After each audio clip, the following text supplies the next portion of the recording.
হলো ছেলেটা মেয়েটার পিছনে পিছনে লেগে গেল। বন্ধুরে আমার এ মাস্টারের বন্ধুরা, এ আমার যুবক ভাইয়েরা গো, ও আমার মুরব্বী বাবারা, আল্লাহর ওই লোকটা যখন ছেলেটা যখন মেয়ের পিছনে পিছনে মনোযোগ দিবেন। এবার মেয়েটা 3 দিনের মাথায় রাস্তা দিয়ে যায়। যেই মাত্র মেয়েটা রাস্তা দিয়ে হাঁটতেছি, এবার ছেলেটা মেয়েটার খুব কাছাকাছি চলে গেছে। মেয়েটা মনে করছে ছেলেটা মনে তারা তৈরি ফালাইবো, এই জন্য হঠাৎ করে একটা দোকানের ভিতরে দৌড় দিয়া গিয়া ঢুকলো, যেন ছেলের দ্বারা তার কোনো ক্ষতি হইতে না পারে। বন্ধুরে এবার ছেলেটা মেয়েটা ছেলের পিছনে দৌড়াইয়া যখন দরজার মুখে গেল, হঠাৎ করে একজন আল্লাহর ওলির কাছে ছেলেটা ধরা খাইয়া গেছে।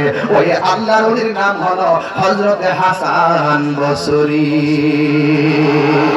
আর শুনে কোনা আল্লাহু আকবার। আল্লাহর ওলি হাসান বসরি যেই মাত্র দেখলেন, এবার তিনি বাহিরে দাঁড়ায়া বসতেছিলেন তারা কোনো ক্ষতি করে কিনা। এবার দেখতেছেন ছেলেটা মেয়েটা ভিতরে কথা বলতেছে।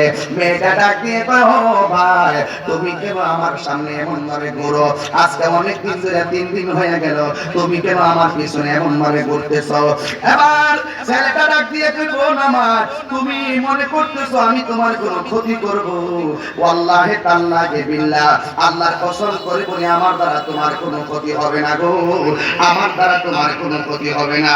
এই কথা বলার পরে ছেলেটা মেয়েটাকে কই, বোন আমার, আমি তোমার কোনো ক্ষতি করার জন্য তোমার পিছনে ঘুরি না, তাইলে তুমি কেন আমার পিছনে ঘুরো? কয়, আমি তোমার পিছনে কেন ঘুরি জানো নি? তোমার চোখ দুইটা অনেক সুন্দর, এই চোখের সৌন্দর্য দেখার জন্য আমি তোমার পিছনে ঘুরি। এবার মেয়েটা ডাক দিয়ে কয়, তুমি কি সূরা নূরের আয়াত পড়ো নাই? তুমি কি সূরা নূরের আয়াত পড়ো নাই? কুলিল মুমিনিনা ইয়াগুদ্দু মিন আবসারিহিম। ওয়াস্ত বুঝতে হবে, লাইন টু লাইন না বুঝতে তো হবে না। তুমি কি সূরা নূরের আয়াত পড়ো নাই? কুলিল মুমিনিনা ইয়াগুদ্দু মিন আবসারিহিম। তোমার চোখকে হেফাজতের কথা আমার আল্লাহ বলেছেন, তুমি কেন আমার চোখের দিকে তাকায়া তোমার চোখের জিনা করতেছো?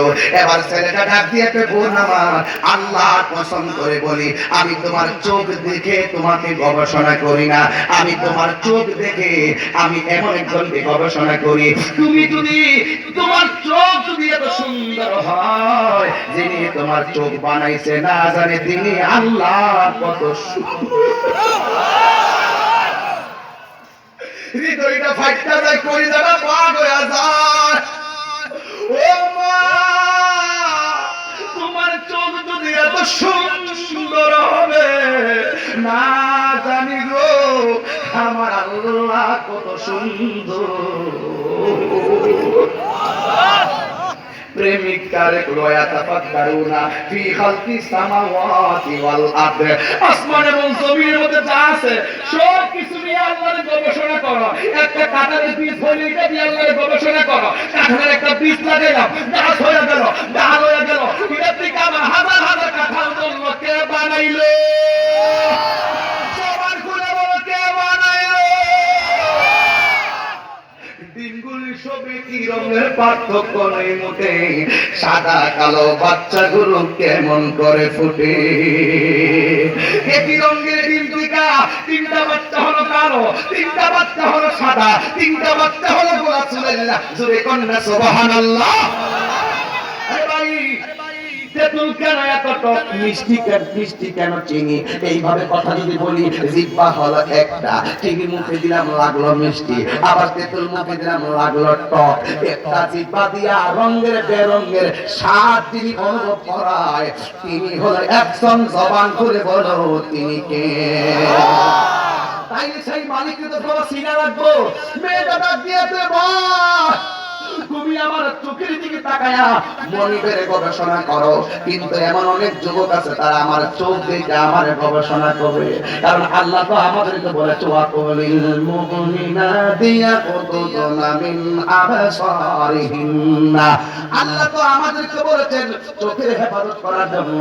এই জন্য মেয়েটার হাতের মধ্যে একটা শলা লইলেন, শলা লইয়া এমন ভাবে চোখের ভিতরে এমন ভাবে আঘাত করা শুরু করলো, এমন ভাবে আঘাত করলো দুইটা চোখের ভিতরে শলাটা ঢুকে গেল, রক্তগুলো দর দর করে জমিনে পড়তে শুরু করলো। এবার মেয়েটা সুন্দর করে মেয়েটার দরাদরি করে মেয়ের বাড়িতে নিয়ে গেল। আল্লাহর ওই ঘরের ভিতরে ঢুকলো, ঢুকার পর ছেলেটারে ডাক দিয়ে, কি ব্যাপার হুজুর, জীবনে কত প্রেমিক প্রেমিকা দেখেছি গো হুজুর, এমন পাগলি আমি কোনদিনও দেখি নাই। আমি বলছি তোমার চোখ দেখে আমি আল্লাহর গবেষণা করি। এই মেয়েটা নিজের চোখের মধ্যে আঘাত করে চোখটা ভালোইয়া দিছে। যেই চোখ দেখে যুবক আকৃষ্ট হয়ে যায়, এই চোখ আমি আর রাখবো না। এই জন্য চোখের ভিতরে আঘাত করতে করতে মেয়েটা বাড়িতে চলে গেছে গো। ও হুজুর, আমি জানতাম না মেয়েটা যে আবেদা সালেহা মুমিনা তাইয়্যিবা কানাতা জাহিদা সাবিরা সাদিকা। হুজুর, এখন আমি কি করব, আমার মাথা ধরে না। আল্লাহর ওলি একটা দৌড় মারলো, মেয়ের বাড়িতে গেল। মেয়ের বাড়িতে যায় দেখতেছে বিরহের কান্নার আওয়াজ শোনা যায়। ডাক দিয়া বলে, বাড়ি থেকে আসো, একটু বের হও না। প্রতিবেশী একজন বের হয়েছে, ডাক দিয়ে এই বাড়িতে কান্নার আওয়াজ কেন শোনা যায়? ঘরের মানুষগুলো ডাক দিয়ে গেল, হুজুর, আমার মেয়েটা বড় আবেদা ছিল, আমার মেয়েটা বড় সাহেদা সাদেকা ছিল, আমার মেয়েটা রাস্তার মধ্যে ডাকাতের দলে রাখে যেন আমার মেয়ের চোখের মধ্যে গায়েবের রক্তাক্ত করেছে। ও হুজুর, আমার মেয়েটা চোখে রক্তক্ষরণ হতে হতে মেয়েটা মারা গেছে গো হুজুর। এই মেয়েটা দুনিয়া থেকে বিদায় হয়ে গেছে। আপনারা বলেন, এই মেয়েটা কোরআন তেলাওয়াত ছাড়া সূর্যের আলো দেখে নাই, এই মেয়েটা কোনোদিন বেপরদা চলে নাই, এই মেয়েটা কোনোদিন নামাজ ছাড়ে নাই, এই মেয়েটা যদি হঠাৎ করে সংসার থেকে বিদায় হয়ে যায়, মায়ের কলিজাতে থাকে নাকি বাগ বাগ হয়ে যায়? খবরদার, খবরদার, খুব মনোযোগ। মা ডাক দিয়ে, হুজুর, আমার মেয়ের চোখগুলো যেন কোন ডাকাতের ধরে খুলে ফেলে দিয়েছে গো হুজুর। আসলে তো ডাকাতে খুলে নাই, নিজের চোখে নিজে আঘাত করেছে। এবার আল্লাহর ওই ডাক দিয়ে, কি মা, তোমার মেয়ের চোখের ভিতরে ডাকাতের ধরে আঘাত করে রক্তাক্ত করে নাই, তোমার মেয়ের চোখের মধ্যে তোমার মেয়ে নিজে আঘাত করেছে। তখন মায়ের অন্তরে আরো জ্বালা দ্বিগুণ বাইরে গেছে। কেন পারছে জানেন? একটা মাত্র কারণে বাইরে গেছে। মা ডাক দিয়ে, হুজুর, আমার সন্তানের চোখ যদি ডাকাতে ঘাই মারতো আর আমার মেয়ে যদি রক্তক্ষরণ হতে হতে যেহেতু মারা গেছে, আমি তো আশা করছিলাম আমার মেয়েটা শহীদের মর্যাদা পাইতে পারে। ও হুজুর, এখন কি শুনাইলেন? আমার মেয়ের চোখ কেন আঘাত করলো? একটা ছেলে তোমার মেয়ের চোখের দিকে তাকাইছে, এই জন্য তোমার মেয়েটা চোখের মধ্যে আঘাত করে নিজের চোখটা খুলে চোখের ভিতরে আঘাত করে রক্তাক্ত করেছে। মা ডাক দিয়ে, হুজুর, আমি আপনার কাছে জানতে চাই, আমার মেয়ে যখন মারা গেছে, আমার মেয়েটার মরণটা কি আত্মহত্যা হয়েছে কিনা গো, ফতোয়া দেন। চিৎকার মাইরা কি আল্লাহু আকবার বলবেন না? পৃথিবীতে একটা মাত্র মানুষ, সেই মানুষটা ছোট থেকে বড় হওয়া পর্যন্ত তার জন্য কান্দে, এই মানুষটা হলো মা। আবার পৃথিবীতে একটা মানুষ মাত্র মানুষ মরার পরে জান্নাত কামনা করে সন্তানের, সেই মানুষটা হলো মা।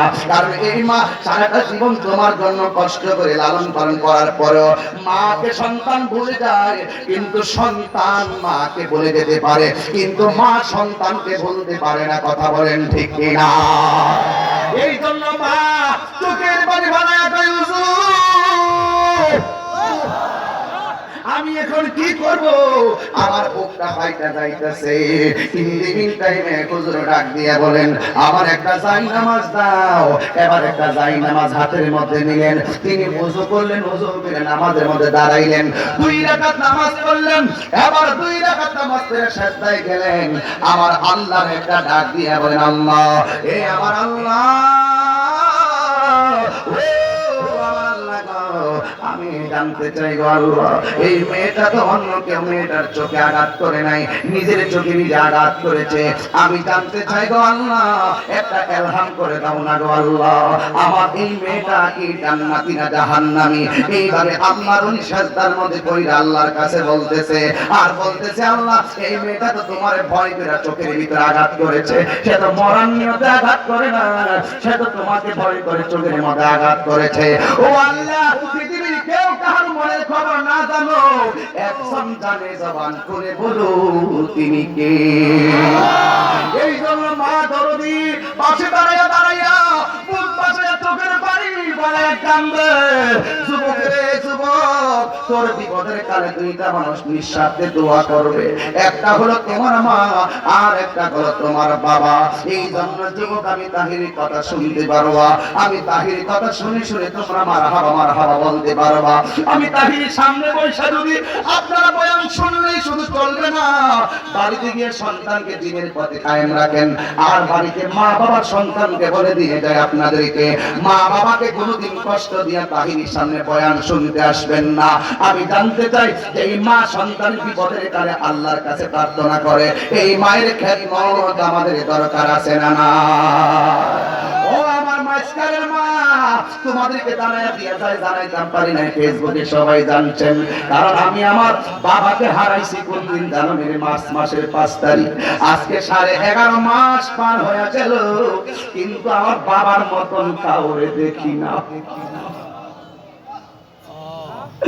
আল্লাহর কসম, 11.5 মাস পার হয়ে গেল।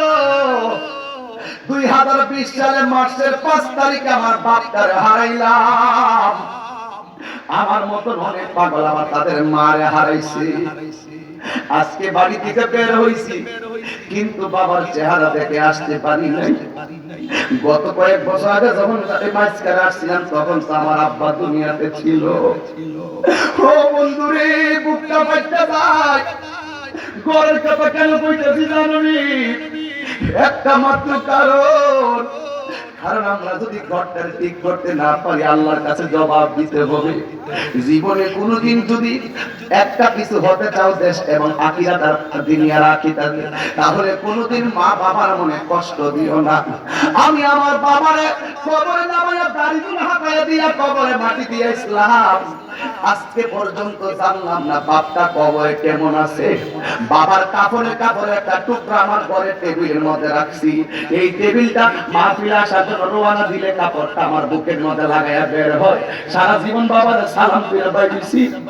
এখন বাবার কবরে কাপড়টা আমার কাছে একমাত্র স্মৃতি।